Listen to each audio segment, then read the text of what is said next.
नमस्कार, स्वागत है आपका केदारखंड एक्सप्रेस न्यूज़ में। मैं हूं संगीता सपना बुटोला। एक तरफ जहां यहां भगवान कार्तिकेय के मंदिर में आस्था और श्रद्धा का सैलाब उमड़ पड़ा है। हर लोग यहां आके एक से एक मन्नतें मांग रहे हैं। हो सकता है वो पूरी भी हो रहे हैं, लेकिन हमें रास्ते में ऐसे ही एक बुजुर्ग आदमी मिले हैं, तो इन्होंने हमको रोका कि हमारी बात मुख्यमंत्री साहब तक पहुंचा देना, क्योंकि कई दिक्कतें हैं रहने और आयुष्मान में भी इलाज ढंग से नहीं हो पा रहा है। तो इनसे इनकी बात ज़रूर सुने और संज्ञान में ज़रूर लें। क्या नाम है अंकल जी आप? फिरवारी दास। अच्छा, आपका गांव? गांव पलाशी है मेरा। अच्छा। जिला रुद्रप्रयाग में है और 70-72 साल की मेरी उम्र हो गई साहब। अपना ये डोली से हम मतलब कि अपना गुजारा बसर करते हैं। खंडर मकान में हम अभी तक अंग्रेजों का शासन है हमारे पास, हमारे लिए, कि जो कि अभी तक हमारे लिए झुग्गी झोपड़ी में फटी उटी मकानों में हम कच्ची मकान में पत्थरों के मकान में अभी पत्थरों की पठाली है, उसमें चारों तरफ से सांप जा रहे हैं अंदर। ऐसे ही मकान में हम अपना दिन गुजार कर रहे हैं। कई बार मुख्यमंत्री को भी हमने अर्जी लिखी, सतपाल महाराज आए, सतपाल महाराज को भी डाक दी, शैला रानी विधायक को भी हमने डाक दी, खुद हमने बोला, आशा नोटियाल से भी दरखास्त की, बिलोग में भी दरखास्त की, छोटे छोटे बच्चे भी गए हमारे। एक मेरे को एक आवाज़ दे देते, जिनका हम आभारी रहते, जन्म जन्म के आभारी रहते। तो कहीं ना कहीं सरकारी योजनाएं, एक से एक योजनाएं हैं जो बड़े बड़े होर्डिंग और पोस्टरों में तो ज़रूर दिखते हैं, लेकिन जब हम ग्राउंड पे निकलते हैं, ज़मीन पे देखते हैं कि वास्तविक हकीकत क्या है, तो बड़ा दुख होता है। क्योंकि कहाँ हमारी सरकार, कहाँ गरीबों की मदद कर रही है। और जब ऐसी स्थिति किसी की देखने को मिलती है कि रहने को घर नहीं है, तो बड़ा दुख होता है, मन बड़ा व्यथित होता है। तो अंकल जी, आपका ये तबीयत भी कुछ खराब रहती है? तबीयत नहीं है मेरी सही, जी मैं बीमार हूँ। जी। और घर में हमारे आयुष्मान कार्ड है आपका? आयुष्मान कार्ड है, पर क्या करना है, उस चाट के नहीं खाऊंगा मैं उसको। उसमें भी बाहर से मंगा रहे 5-5 हज़ार की दवाई, कहाँ से मैं दवाई के लिए इतना खर्च करूँगा। तब मैंने क्या किया कि चंदा कर रहा हूँ मैं अपने गाँव में। चंदा से मैंने कुछ मतलब 2-6 महीने तक ये जाँच बोली, मैं मुझे कागज ये जांच करो, वो जांच करो। जांच करते करते 2 किलो खून निकाल दिया, मेरे पास खून भी नहीं है। सुना जिन ये था मतलब जो परेशान छो मैं, और घर से भी मैं परेशान हूँ। खंडर मकान पर छो मैं। तो आपके गांव में प्रधान वगैरह प्रधान भी उसी को दे रहा है जिसके पास पक्के मकाने हैं, उसी को दे रहा है, उसी को रोजगार दे रहा है, जिसकी जो उसका परमानेंट आदमी होगा उसी को दे रहा है।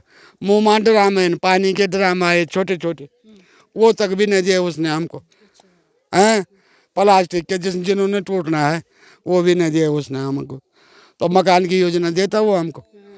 मकान भी उन्हीं के लिए दे रहा हो जिनकी पक्की मकान है, जिनके 4-4, 5-5 लीटर वाली मकान है, गौशाला भी लीटर वाला है।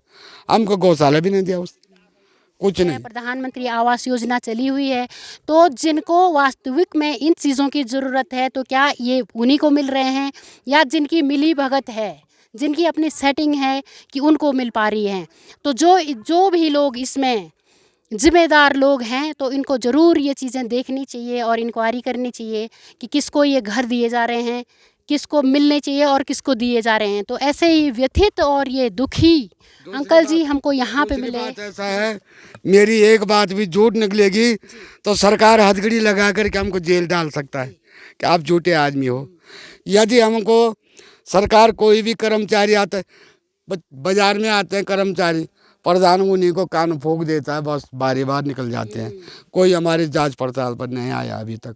सच्चा जो इंसान होगा वो अभी तक हमारे घर पर नहीं आया। ऐसी वारदात है हमारे को।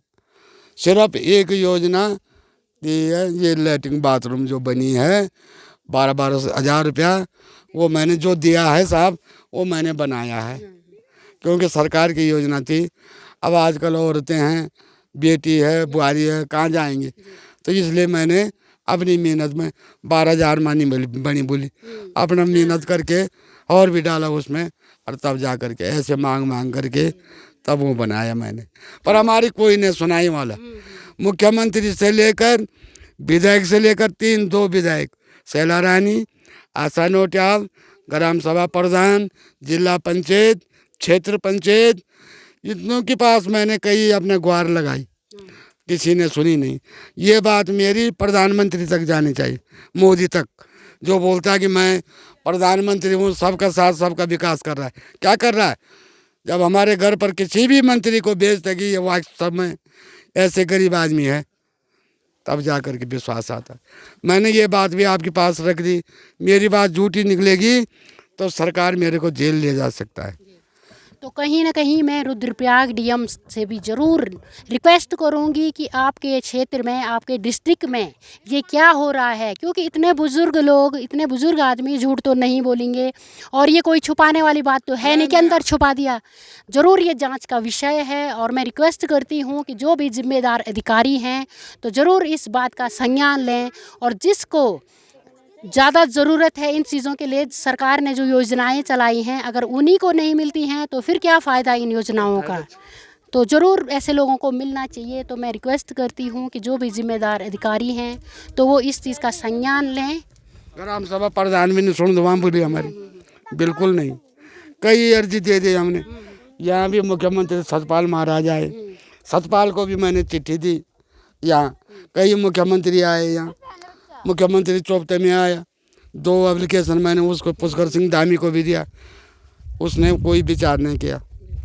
अब कहाँ कहाँ भटकेंगे हम, कहाँ कहाँ जाएंगे, किसके ग्राम प्रधान से लेकर और मुख्यमंत्री तक उनके बीच के कई लोग होते हैं, विधायक से लेकर क्षेत्र पंचायत, जिला पंचायत। तो इनका कहना है कि हमने सब जगह अपनी एप्लीकेशन लगा दी है लेकिन कोई भी सुनवाई नहीं हो रही है और हम टूटे मकान में रहने के लिए मजबूर हैं। कई समस्याएं हैं, तबीयत ख़राब रहती है, आयुष्मान कार्ड में बाहर से दवाइयाँ मंगाई जाती हैं। तो ये योजनाएं मात्र होर्डिंग्स और पोस्टरों में नहीं दिखनी चाहिए, ये ग्राउंड लेवल पे ज़रूर दिखनी चाहिए और इनका लाभ ज़रूर मिलना चाहिए। साहब बोली मैमू पेट का सांचा मंगाया, 7,000 में आया वो सांचा।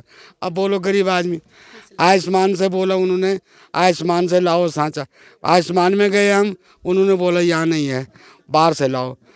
तो 7,000 में आया, 7,000 में आया सांचा। तो मेरे पास खर्चा ही नहीं था दवाइयों के लिए।